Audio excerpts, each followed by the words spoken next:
Welcome back to my channel. हमारा capital structure topic continue चल रहा था। हम कर रहे थे कैपिटल स्ट्रक्चर की थ्योरीज। नेट इनकम अप्रोच हमने लास्ट वीडियो में की थी। आज हम सेकंड थ्योरी करेंगे, net operating income approach. The theory as suggested by Durand is the another extreme of the effect of leverage on the value of the firm। जैसे net income approach में Durand ने दी थी, ये theory भी Durand ने ही दी है। इसमें भी उन्होंने इफेक्ट ऑफ लीवरेज की बात की है और वैल्यू ऑफ फर्म की बात की है। It is a diametrical opposite on the net income approach. Changes in the capital structure of the company doesn't affect the market value of the firm, and the overall cost of capital remains constant irrespective of the method of financing। ये net income approach के opposite जाती है। इसमें market value बिल्कुल भी effect नहीं होती और कॉस्ट ऑफ कैपिटल है जो कांस्टेंट रहती है। It implies that overall cost of capital remains the same whether the debt equity mix is the in ratio in 50-50 और 20-80 और 0-100। इसमें हम क्या मानते हैं कि अगर हम ओवरऑल कॉस्ट ऑफ कैपिटल को सेम रखें और डेट और इक्विटी मिक्स इनमें से कुछ भी रख सकते हैं, चाहे 50-50 हो, 20-80 हो और 0-100। Thus there is nothing as an optimal capital structure। Every capital structure is the optimal capital structure। इसमें से हम ये नहीं कह सकते कि कौन सा ऑप्टिमल है, हर एक कैपिटल स्ट्रक्चर ऑप्टिमल हो सकता है। अजम्पशंस क्या हैं? The market capitalises the value of the firm as a whole. इसमें मार्केट जो भी हमारी कैपिटलाइजेशन होगी उसको हम वैल्यू ऑफ द फर्म मानकर चलेंगे।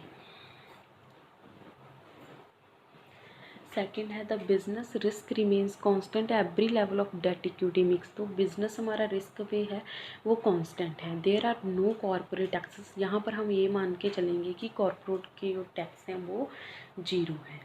देखते हैं हम इसको ग्रामेटिकल समझते हैं। ये हमारा इफेक्ट ऑफ डिग्री लीवरेजेस है। कॉस्ट ऑफ कैपिटल है, ये हमारा कॉस्ट ऑफ डेट है। ओवरऑल कॉस्ट ऑफ कैपिटल के ये हमारा कॉस्ट ऑफ इक्विटी है। Net operating income approach effect on leverage on cost of capital. The reason propound for such assumptions are that the increased use of debt increases the financial risk of the equity shareholder and hence the cost of equity increases.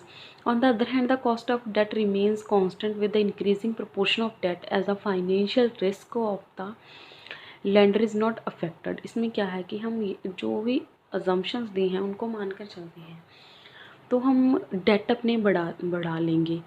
जो equity share holders का risk है वो बढ़ जाएगा, cost of equity बढ़ जाएगी। और दूसरी तरफ अगर हम कॉस्ट ऑफ डेट रिमेन्स रखें, कांस्टेंट रखें उनको इंक्रीजिंग प्रोपोर्शन में, तो फाइनेंशियल रिस्क है वो ज़्यादा इफेक्ट नहीं होगा। Thus, the advantage of using the cheaper source of fund, that is debt, is exactly offset by the increased cost of equity. According to the net operating approach, the financing mix is irrelevant and it doesn't affect the value of the firm. The net operating income approach, showing the effect of leverage on the overall cost of capital, has been presented in the figure। इसमें क्या है, जो हमने financial risk था equity share holder का, वो cost of equity हमारी increase हुई और कॉस्ट ऑफ जो डेट थी वो सेम चल रही है। तो इसमें हम कॉस्ट ऑफ डेट का जो हमारा प्रपोर्शन है उसे इंक्रीज़ कर देंगे तो फाइनेंशियल जो हमारा रिस्क है वो भी कम हो जाएगा। तो इस पर हमें एक एडवांटेज मिलेगी, हमें चीप सोर्सेज ऑफ फंड्स मिल जाएंगे।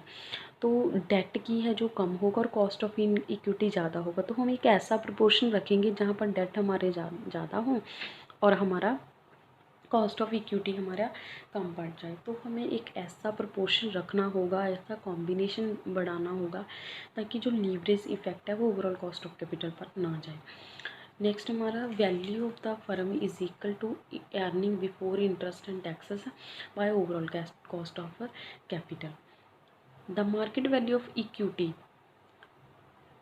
according to this approach is the residual value, which is determined by deducting the market value of the debenture from the total market value of the firm। S is equal to V minus D। Market value of the equity shares, V total market value है, D market value है debt की। The cost of equity और equity capitalisation rate case is earning offer interest and earning before after interest and taxes minus interest value of the firm minus market value of the debt. यहाँ पर हम cost of equity कैसे पता कर सकते हैं? Earning before interest and taxes में से हम इंटरेस्ट माइनस कर देंगे